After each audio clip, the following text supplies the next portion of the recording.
Russia has started whipping up a new wave of nuclear hysteria. The same old threats are being repeated for the 100th time. The whole world will be turned to dust and will go to paradise. Half dead from vodka, Medvedev recalled the dead hand, the nuclear retaliation system, while propaganda once again flooded their studios with slobbering fantasies about destroying Ukraine and Europe. I would actually already have put the nuclear weapons on alert and conducted a test, for example, at the Yavoriv training ground. You could, no, at Yavoriv. No, it should be at Yavoriv specifically. The Yavoriv training ground is perfect for nuclear weapons testing. Even in the Soviet Union, the Yavoriv training ground saw no nuclear weapons testing. I'm not saying it was intended for that, it's just that no one would feel sorry for it. That's where they train the Ukra-Nazis. So we'll calculate the wind, Rose. We'll see which way the wind is blowing and when. Well, so that it drifts over to Poland. There are plenty of places, so to speak, there are plenty of places on this world map that no one would miss. Even the American President Trump has joined this game. He asked to put Medvedev on a leash and to sober up the Kremlin troglodytes, sent nuclear submarines to the shores of Russia. Medvedev is talking about nuclear weapons. And when it comes to nuclear weapons, we must be ready, and we are fully prepared. After Trump's ultimatum to strangle Russia with sanctions, the Kremlin started scratching their heads, trying to figure out how to respond without losing face. They couldn't come up with anything better than trying to scare people with cartoons. Once again, they pulled out their dusty Wunderwaffe from storage, led by the mythical Burevestnik. Completely by coincidence, right before the Trump-Putin meeting, they scheduled tests of their miracle weapon in the swamps of Alaska. A Neo. The Burevestnik is an intercontinental cruise missile with a nuclear engine. According to Western intelligence, a test site is being prepared on Novaya Zemlya. That's where they once detonated the Tsar Bomba, the most powerful bomb in human history. I carefully sat him down on a large barrel of gunpowder, and then I let him truly fly. In Novaya Zemlya, they closed the airspace and restricted the passage of ships. In addition, an American specialized aircraft, the Constant Phoenix, was spotted over the Barents Sea, which collects atmospheric samples to monitor the concentration of nuclear particles in the air. This means they're going to launch something radioactive. Makes sense, doesn't it? This isn't the first time Putin has tried to wave around his limp Burevestnik. He first showed it off in those very same famous cartoons. The whole world was supposed to fall to its knees and beg for mercy.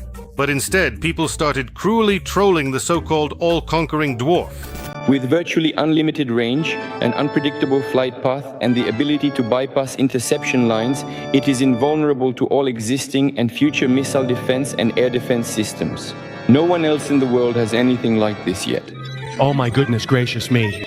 Since then, scientists, engineers, and military experts around the world have been racking their brains. Why are the Russians scaring everyone with a technology that the Americans wrote off back in the 60s as completely unpromising and environmentally dangerous? It's literally a nuclear reactor flying through the sky. The missile is dangerous because if the reactor is destroyed, if it's shot down, or if it, crashes or has an accident, then quite a large area will be contaminated. And no sane person wants that. That's why the Americans abandoned this environmentally unfriendly project back then.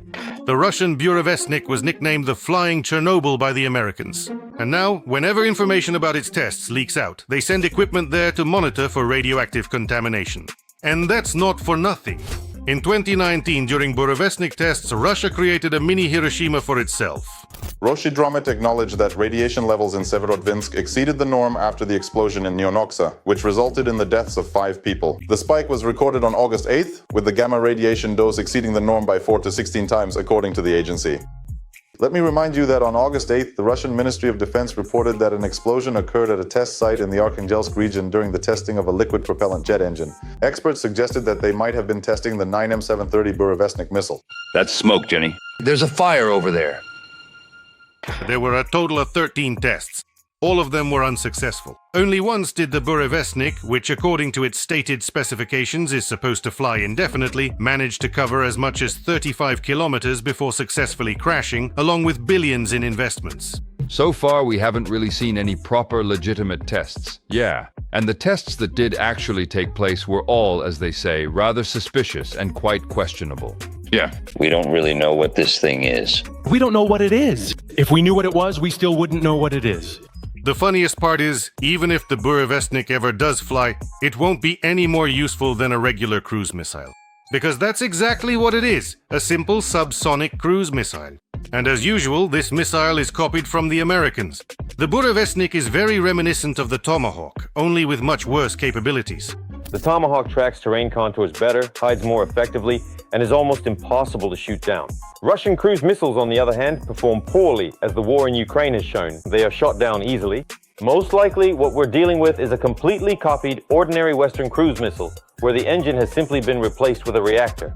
The rest of Russia's nano-super-hyper weapons are also giving Putin more grey hairs on his bald spot.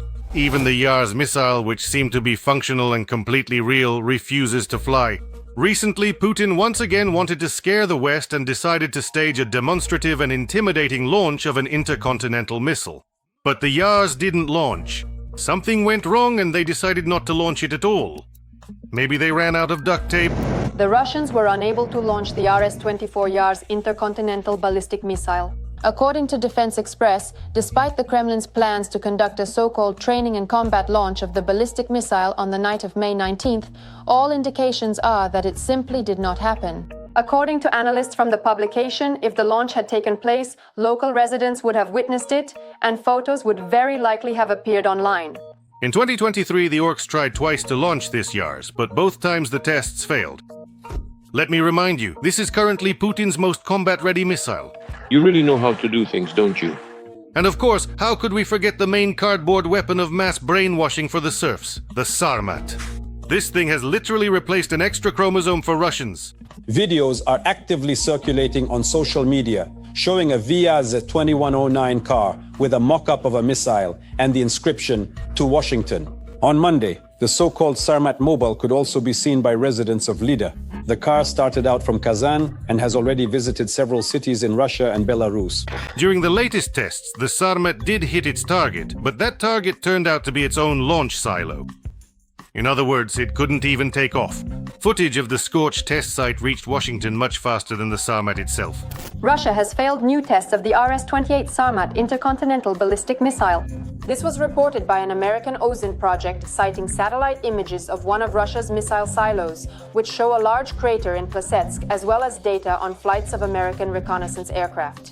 The huge crater indicates that the missile exploded in the silo, destroying the test site. The Sarmat is Russia's attempt to copy the Ukrainian missile Satan, which was produced and serviced at the Yuzmash plant in Dnipro. After the attack in 2014, Ukrainian specialists waved goodbye to the orcs and refused to provide technical maintenance for the missiles. Naturally, the missiles began to lose their combat capability. By 2019, their operational life was completely exhausted. Launching the Satan missile became a real lottery for the Laptonogie. That's why the Pale Führer started frantically trying to copy this formidable weapon. But as we can see, the Sarmat so far only flies on alcoholic fuel. To Washington. Say hi to Biden. Besides the Sarmats and Oreshniks, Moscow's fairy tale arsenal also includes the hypersonic Avangard and the underwater Poseidon. You know, the one that made the nuclear Kiselyov famous. The Russian underwater robotic drone Poseidon. It approaches its target at a depth of 1 kilometer, traveling at 200 kilometers per hour. There is no way to stop this underwater drone. It carries a warhead with a yield of up to 100 megatons. The explosion of this thermonuclear torpedo off the coast of Britain would create a giant wave, a tsunami up to 500 meters high. What the hell are you even talking about? The Avangard turned out to be a useless piece of junk because it's installed on old missiles that are capable of carrying up to 10 warheads. But only one Avangard can fit there. Question: why put one poorly tested Avangard instead of 10 well-proven bombs? Exactly. This isn't modernization, it's degradation. There's not even anything to say about Poseidon. It's even more mythical than its ancient Greek namesake. Hey there, you little mutt. Where exactly are you going to right now? As for Oreshnik, it set a world record for the number of times it was launched into mass production. Putin himself has already done this 3 times. In any unclear situation, just launch Oreshnik into production. We have successfully produced the very first serial Oreshnik system, a significant achievement. The first serial missile, yes. The serial production of the Oreshnik missile system has now begun. In the near future, serial production of such systems should be ensured to protect the security of Russia and our allies. And this will certainly be done. This is just nonsense. Nonsense! Overall, Russia's nuclear club has become quite dilapidated. According to American agencies, between 20 and 60% of Russian missiles have defects. During training launches, they either fail to take off at all or miss their targets. Many missiles that are on combat duty have already exhausted their service life. Out of 3,330 ballistic missiles, almost half have exceeded their warranty period. You underestimate my power. The condition of the nuclear warheads themselves is also unclear. Some components may be unavailable because they are no longer produced. Secret nuclear technologies disappeared along with the Soviet Union. It is possible to try replacing them with new Russian equivalents. But since nuclear tests are no longer conducted, no one knows how this replacement will work. It might jam like the steering wheel in a new Lada.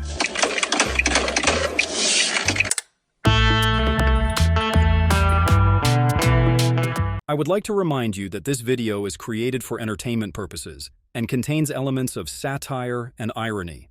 All facts and events are presented in a hyperbolized or exaggerated form to convey a comedic or dramatic effect. Our goal is not to mislead, but to highlight humor. Please take it with a smile.